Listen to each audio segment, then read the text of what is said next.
Ok. Du coup, je m'appelle Solène. Je fais du tatouage depuis à peu près 5-6 ans. Donc, j'ai commencé par d'abord faire une fac d'art plastique après mon bac. J'ai fait 3 ans, mais j'ai pas validé ma licence. Je suis partie avant parce que j'étais pas trop faite pour les études. Ensuite, j'ai décidé de vouloir mettre des sous de côté avant de me lancer dans le tatouage. Donc, j'ai été serveuse pendant 2 ans, ce qui m'a permis de pouvoir me lancer en tant que tatoueuse. Enfin, j'ai appris toute seule, à l'aide de d'autres professionnels en fait qui me donnaient des conseils, mais j'ai pas trouvé d'apprentissage moi quand j'ai voulu me lancer. Sauf que je voulais pas attendre de trouver, je voulais commencer. Donc, j'avais une pièce dédiée à ça dans mon appartement.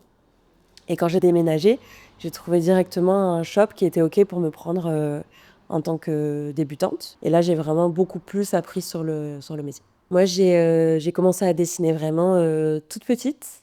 J'ai un papa qui est pas du tout dans le domaine de l'art, mais qui est très, très doué en dessin.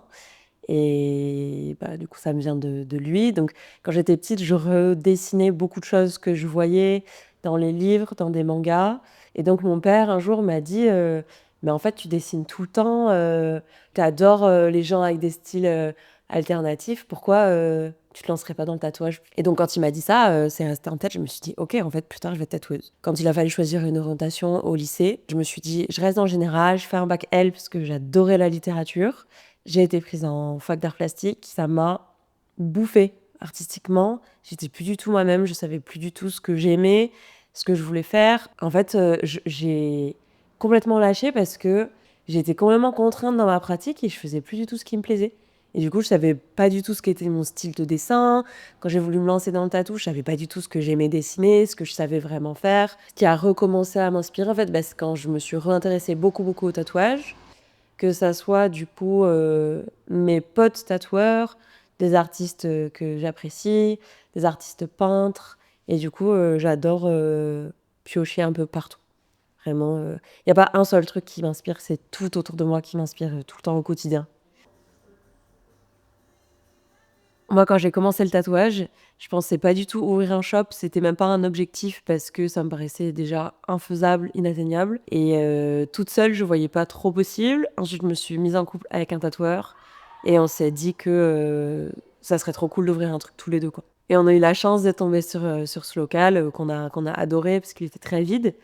Et de tout faire tous les deux. On a fait tous les travaux. On a eu un peu d'aide aussi de son entourage qui était là-dedans. Mais voilà, je voulais créer un endroit où si j'ai envie de venir l'après-midi et de m'allonger de tout mon long sur mon canapé, il n'y a pas quelqu'un qui va me dire ça se fait pas devant les clients. Parce qu'en fait, je fais ce que je veux, parce que c'est chez moi. Il y a ce truc de il faut apprendre à gueuler. Moi, c'est un truc qui me saoule. En fait, ça m'énerve quand les choses sont pas parfaites, parce que je me dis, purée, mais me mettre dans le rôle de je dois râler, en fait. Et c'est tous ces trucs-là qui sont un peu plus compliqués. Et puis, du coup, quand on a ouvert, moi, j'avais 24 ans. Je travaillais avec quelqu'un qui a 10 ans de plus que moi. Et je dois, des fois, lui dire, bah non, c'est comme ça que tu dois faire, pas comme ça. Ça reste un rôle qui est pas toujours simple. Après, ça reste quand même un endroit où on veut que tout le monde se sente bien. Donc, quand il y a des changements majeurs, des améliorations, on en parle aussi avec les résidents. C'est pas nos employés, c'est des travailleurs indépendants. Moi, je dis toujours que je suis la patronne du shop, mais je suis pas leur patronne. Eux, ils sont leurs propres patrons. Et du coup, il faut réussir à créer une équipe où tout le monde s'entend bien. Dès qu'il y a un nouvel arrivant, il faut qu'il plaise à tout le monde.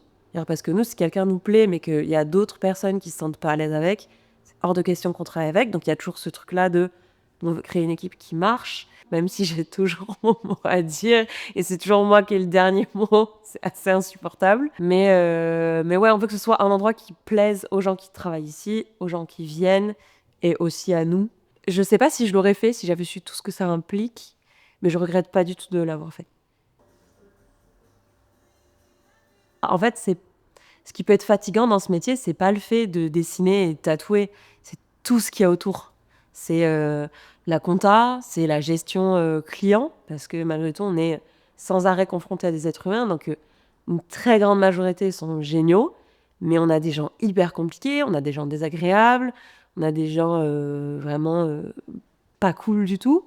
Mais alors, moi, j'ai une majorité de femmes, parce que je fais des tatous genre hyper mimi. Et Moi, ce que j'aime trop, c'est juste passer un bon moment avec mes clientes et qu'elles se sentent heureuses et qu'elles se sentent belles avec ce qu'elles ont. Là, par exemple, j'y pense, j'ai une affiche que j'ai faite qui est en face de moi où c'est 2 femmes. Enfin, j'essaie plus d'être assez inclusive, je pense. Mais de toute façon, ce sera quasiment toujours des femmes que je vais mettre en avant. J'ai juste envie que les gens qui se fassent tatouer, ils se trouvent beaux et qu'ils se sentent bien dans leur corps. Et j'ai déjà pleuré avec une cliente sur des projets qui leur tenaient à cœur de fou.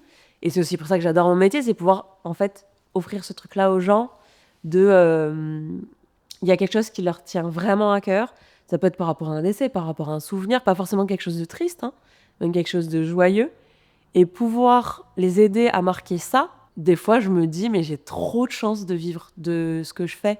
Alors, c'est pas toujours facile, parce qu'il y a des personnes qui pensent qu'il suffit d'avoir 10 000 abonnés sur Instagram pour être booké et avoir plein de rendez-vous et être blindé.